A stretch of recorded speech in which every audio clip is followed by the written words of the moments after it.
திமுக ஆட்சி வந்ததிலிருந்து பெண்களுக்கு பாதுகாப்பு சுத்தமா இல்லை தமிழகத்துல.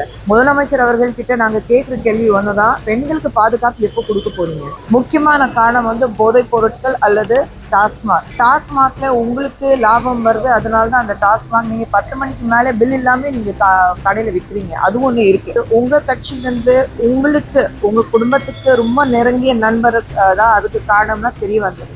அந்த விஷயம் அப்படியே மறைச்சிட்டீங்க.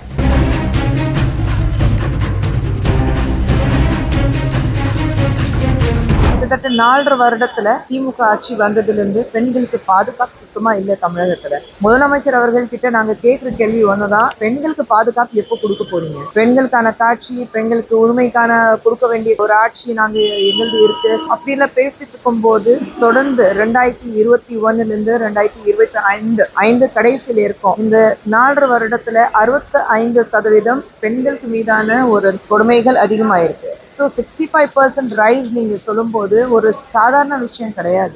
பெண்களுக்கு பாதுகாப்பு எங்க இருக்கு?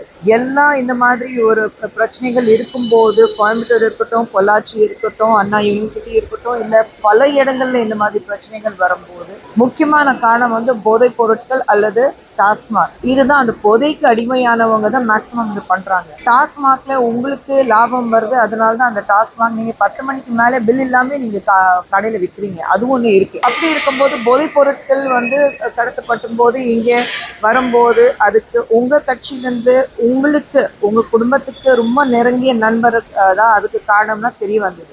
அந்த விஷயம் அப்படியே மறைச்சிட்டீங்க. அதுக்கு என்ன ஆனது, எது ஆனதுன்னு ஒன்றும் தெரியல. மறுபடியும் நீங்க வரும் தேர்தலுக்கு பெண்களுக்கு நாங்க எல்லாமே நடவடிக்கை எடுப்போம், பெண்களுக்கு நாங்க பாதுகாப்பு கொடுப்போம்னா வாய் கூசாமே பேசிட்டு இருக்காங்கன்னா அதுதான் எனக்கு ஆச்சரியம்.